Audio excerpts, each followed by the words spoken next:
दोस्तों सोचिए, यह कितनी शर्म की बात है कि 2025 में भी बिहार का नौजवान अपने घर से अपने माँ बाप भाई बहन को छोड़कर हजारों किलोमीटर दूर जाकर के नौकरी रोजगार के तलाश करते हैं और दर दर भटकते हैं। गुजरात हो, पंजाब हो, दिल्ली हो या फिर मुंबई, हर जगह बिहारी मजदूर हैं। लेकिन सवाल ये है, क्या हम मजदूर पैदा होने के लिए बने हैं? क्या हमारे नेता, हमारे मंत्री, हमारा सिस्टम सो रहा है? बिहार एक ऐसा राज्य जहां गंगा बहती है, जहां की मिट्टी इतनी उपजाऊ है कि सोना उगला जा सकता है। इतिहास देख लो, नालंदा, पाटलिपुत्रा, वैशाली पूरे विश्व को शिक्षा दी। लेकिन आज बिहार का नाम आते ही लोग क्या कहते हैं? अनपढ़, गवार, मजदूर की फैक्ट्री। क्योंकि हमारे पास उद्योग नहीं, नौकरी नहीं, अवसर नहीं। हर साल लाखों बिहारी ट्रेन में भरकर जाते हैं गुजरात, पंजाब, महाराष्ट्र, सस्ते मजदूर बनकर, फुटपाथ पर सोकर और कारखाने में 12-14 घंटे पसीना बहाकर।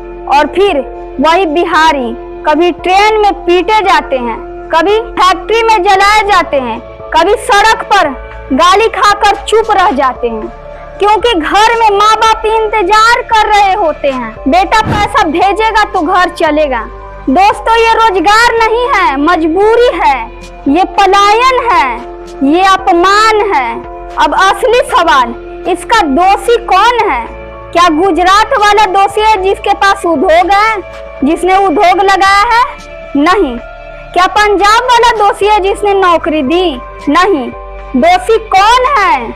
हमारे ही नेता, हमारे ही मंत्री, जो दशकों से कुर्सी पर बैठे हैं और अपने घर भर रहे हैं। अरे जिस राज्य ने पूरा भारत चलाया, उसी राज्य के नौजवान को अपनी इज्जत बचाने के लिए दूसरे राज्य में मजदूरी करनी पड़ रही है। और हमारे नेता क्या कर रहे हैं?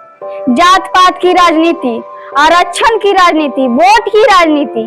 रोजगार पर कोई बात नहीं, इंडस्ट्री लाने की कोई बात नहीं, निवेश लाने की कोई बात नहीं, क्योंकि उन्हें डर है, अगर युवा पढ़ लिख कर नौकरी पा गया तो वोट की राजनीति कौन करेगा?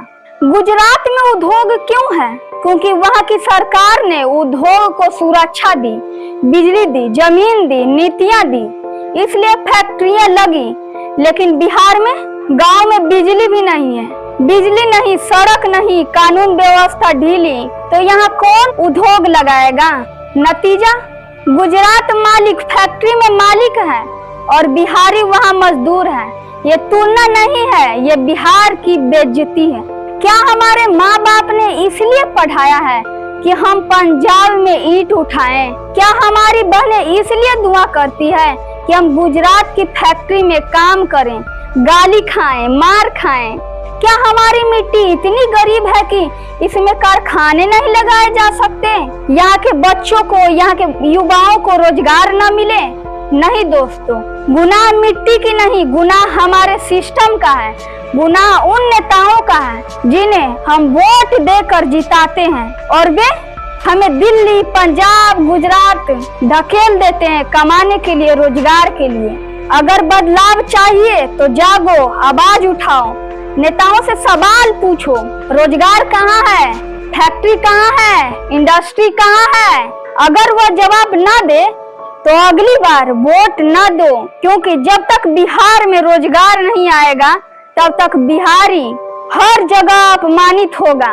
दोस्तों, मजदूरी करना कोई शर्म की बात नहीं है, लेकिन अपने घर से बेघर होकर, अपने गांव से दूर होकर, गाली खाकर, अपमानित होकर मजदूरी करना ये शर्म की बात है। ये कोई सौभाग्य की बात नहीं है, ये शर्म है बिहार के लोगों के लिए। अब समय आ गया है कि बिहारी नौजवान मजदूर नहीं, निर्माता बने। अब समय आ गया है कि बिहार का बेटा किसी के फैक्ट्री में मजदूर न बने, बल्कि अपनी मिट्टी पर फैक्ट्री लगाए। अब समय आ गया है कि बिहार का नौजवान गुजरात न जाए, बल्कि गुजरात वाला कहे हमें बिहार जाना है, वहाँ काम मिलेगा।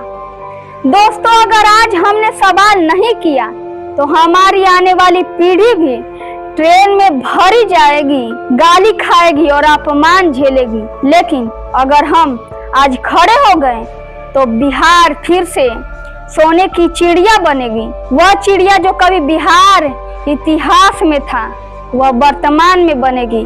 अगर बिहार के लोग जाग गए तो वो दिन दूर नहीं